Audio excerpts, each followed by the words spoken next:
Hoje estamos aqui para falar de um tema muito importante e muito polêmico que vem se espalhando entre as redes sociais, que é a interseccionalidade na contemporaneidade brasileira. Para isso, eu trouxe aqui um cara que, eu gosto muito dele. Ele é um doutor, um especialista nessa área. Pode se apresentar, doutor Dantas? Boa tarde, espectadores. Hoje estou aqui com o Diogo no seu podcast para ajudar ele no debate que nós teremos. Para começar, para situar vocês sobre o assunto, vamos falar sobre interseccionalidade. O que é? É uma palavra difícil e muitos não sabem o que ela é. Porém, nós vamos te ajudar com isso. Sim. Nada mais é do que a relação que raça, gênero e classe social têm quanto sociedade.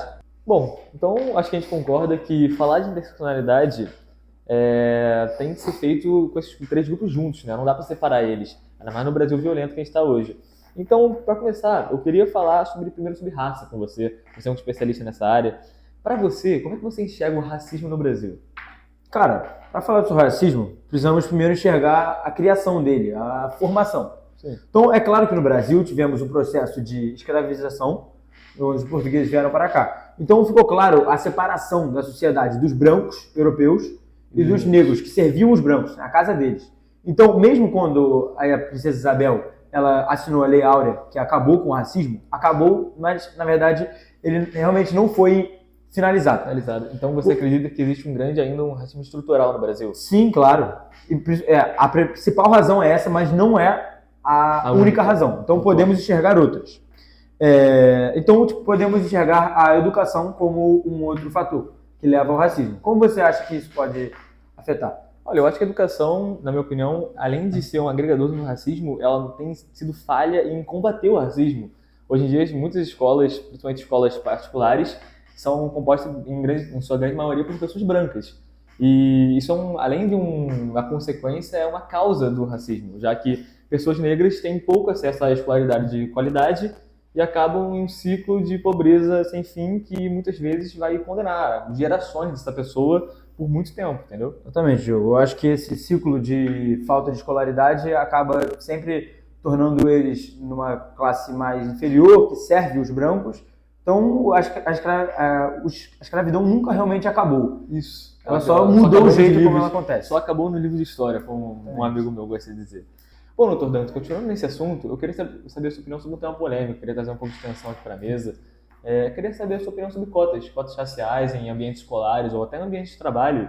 Queria saber a opinião sobre isso, se você concorda, se você discorda.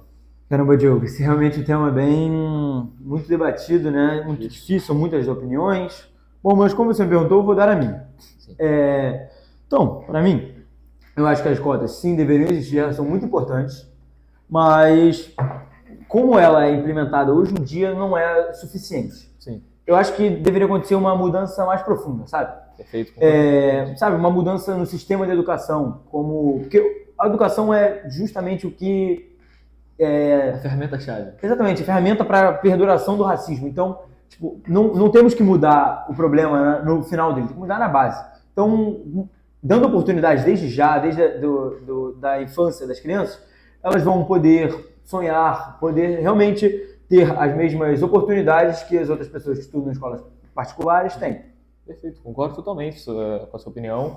E acho que na mídia tem se debatido de uma forma muito radical sobre as cotas. Ou você discorda totalmente, ou você apoia totalmente. Eu acho que é um tema que deve ser explorado de forma mais calma, acho que pode-se dizer, com mais análise mais tranquila. E, como você falou, não só dando atenção às cotas, e sim ao sistema, todo o sistema educacional e o sistema que vai dar oportunidade ou não às pessoas de cor, pessoas negras. E já que eu dou esse ganchozinho para a mídia, eu queria falar para você como é o impacto da representatividade de pessoas negras famosas e, enfim, com alto poder aquisitivo para as pessoas que não têm, ou para menores de idade. Qual a sua opinião sobre isso? Você pensa nisso?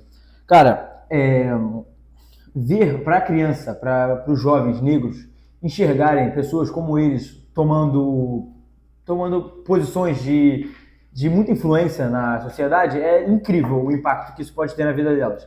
Elas podem realmente sonhar em ser como tal pessoa, ser um médico, ser um político de alto escalão. Sim. Então, realmente, isso é uma outra coisa que junto da educação tem que vir para que realmente possamos superar esse racismo tão antigo.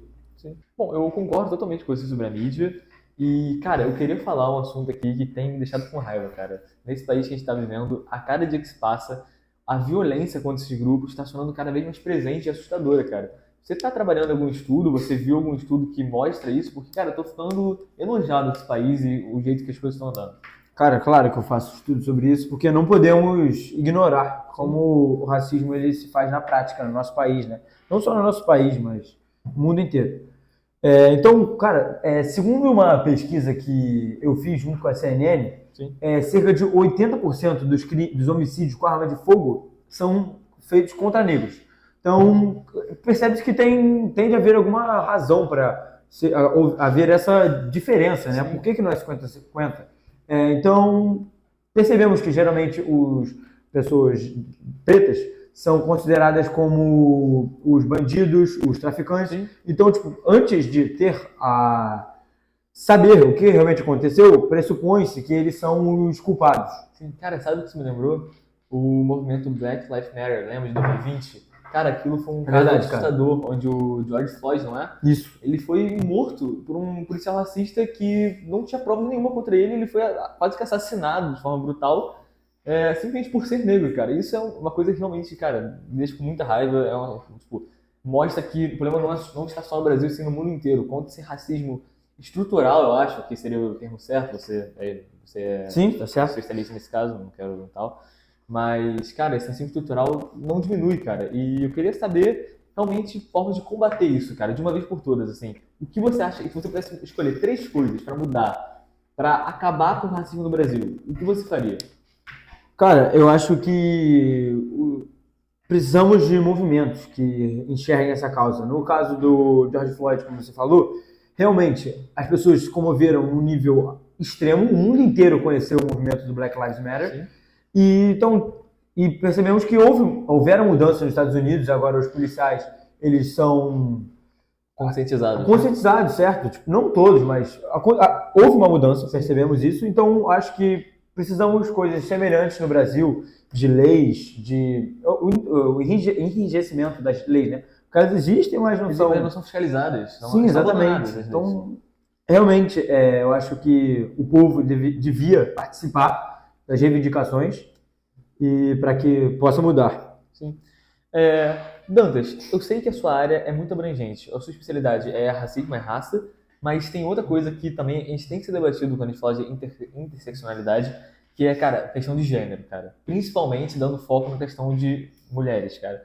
No nosso país é um país classicamente racista e a gente consegue ver isso de várias formas, cara. Por exemplo, a questão dos salários. Na maioria das empresas, os salários das mulheres têm se mostrado literalmente menores do que homens tendo a mesma função, cara. Isso é assustador, isso é uma coisa bizarra. Eu queria saber a sua opinião sobre isso. Cara, você tocou num ponto ótimo. É verdade que o que a gente estava falando tem tudo a ver com as mulheres, da opressão que elas sofrem na sociedade, assim como os negros. E dentro do trabalho, dos escritórios, não é diferente. Acontece as mesmas coisas, eles são privilegiados, as mulheres com currículos melhores, são como mais adultos, mais maduras, não são optadas no trabalho, sim homens, e que não tem justificativa para isso. Sim, eu concordo.